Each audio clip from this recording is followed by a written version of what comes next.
The events of the story take place over the course of a few nights. Before we get there, I need to provide a little bit of backstory. My husband and I had just moved to New York City, like right in the heart of the city.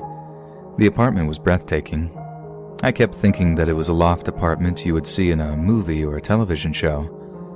My husband was fortunate enough to land a well-paying job that allowed us to afford this beautiful apartment. My favorite part was the view.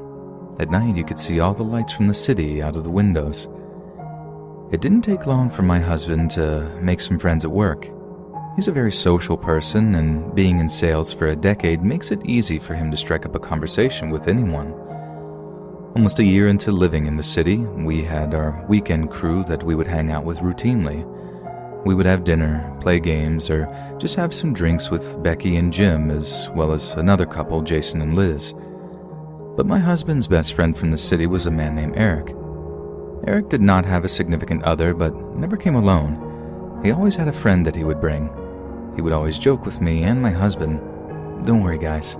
You never have to worry about me being the third wheel." This turned into a reoccurring joke, and Eric was almost referred to as this third wheel.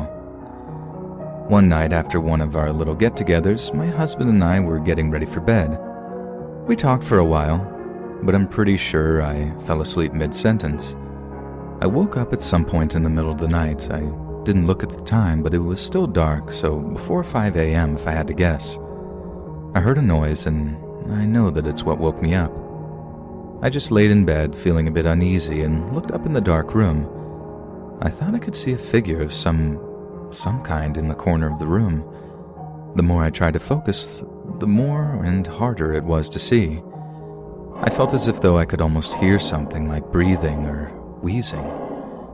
After a few minutes, I felt much better and chalked it up to some kind of vivid nightmare and rolled over back to bed. I was too scared in the moment to look and didn't want to wake my husband up for something that was probably just a giant overreaction. The next night came and same story. We went to bed at around 11. I didn't tell my husband about the events of the night before. Again, I was awoken in the middle of the night. This time I looked at the time and it was shortly after 4 a.m. I could for sure hear breathing this time. I looked around the room from the bed, but this time I couldn't see any figures like I did the night before. I could just hear the breathing and it felt so close. I tried waking up my husband, but he was out cold. I didn't try awfully hard because he had to wake up in about an hour for work. I didn't sleep well the rest of the night, and I woke up with him in the morning and did not want to stay in the bedroom alone when he left. I moved to the living room and slept on the couch for a couple of hours. The day was miserable. I couldn't shake the weird feeling for the entire day. Around 2 in the afternoon, I took a shower. When I turned the shower off and was drying my hair in the bathroom, I heard something from outside the bathroom door. I froze in paranoia in the bathroom and listened with my ear to the door, but heard nothing. Finally, I worked up the courage to leave the bathroom and felt a minor moment of relief when I was in fact still alone in the apartment. Shortly after 5, my husband came home from work and I told him about the events of the last 2 nights. At first he laughed as if though I were telling him a joke. Once he realized how freaked out I was, he then began to try and rationalize what I could have been seeing and hearing. I have to say, I was insulted because he even suggested that maybe I had too much to drink, but that was not the case whatsoever. He then said in a reassuring voice, "Listen, if it happens again, just wake me up, and I'll search the room." This actually did give me some relief that I was able to talk to him about it. However, I was still anxious that I would hear or see something again. That night came quickly, and I was so tired from the previous night that I fell asleep even though I was practically petrified to go to bed. Again, right around 3:30 in the morning, I woke up to the sound of breathing, and it was undeniable at this point. I looked around the room and saw nothing, just like the previous night. I woke up my husband and told him to listen. He said he could hear the breathing too. He sprang from the bed and turned on the light. There was thankfully nobody standing in the room. That brief moment of solace ended quickly when that nightmare came true. My husband walked over to the walk-in closet, and emerging from under the bed was our friend Eric.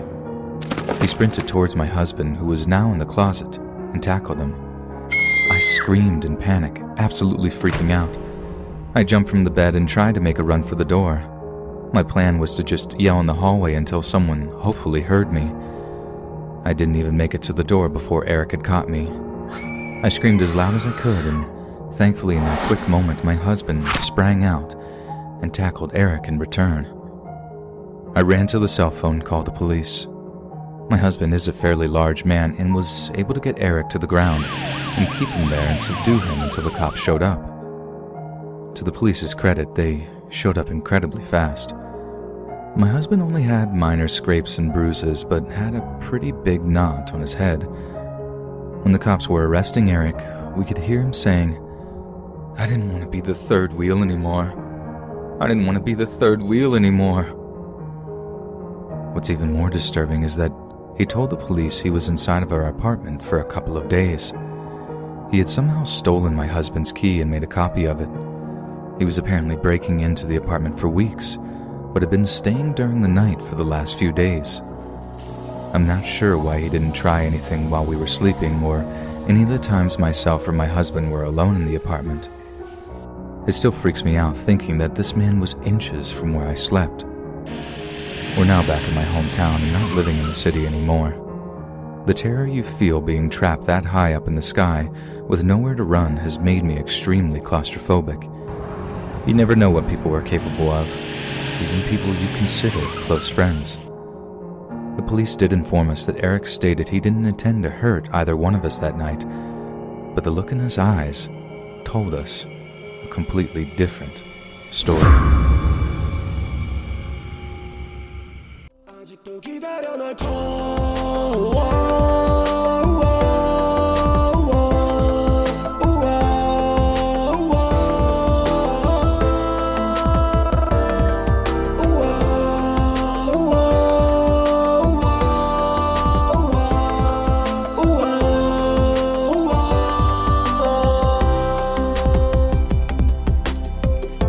포기하고 싶을 때도 나는 왜 기억나지 너의 미소와 뒤태 봄이 오는 날에 어울려 밤에 같이 걷고 싶지만 너무 위험해 다른 남자들이 너를 보고 뻔하게 다가올 거라는 걸 알아 기억해 넌 기억해줘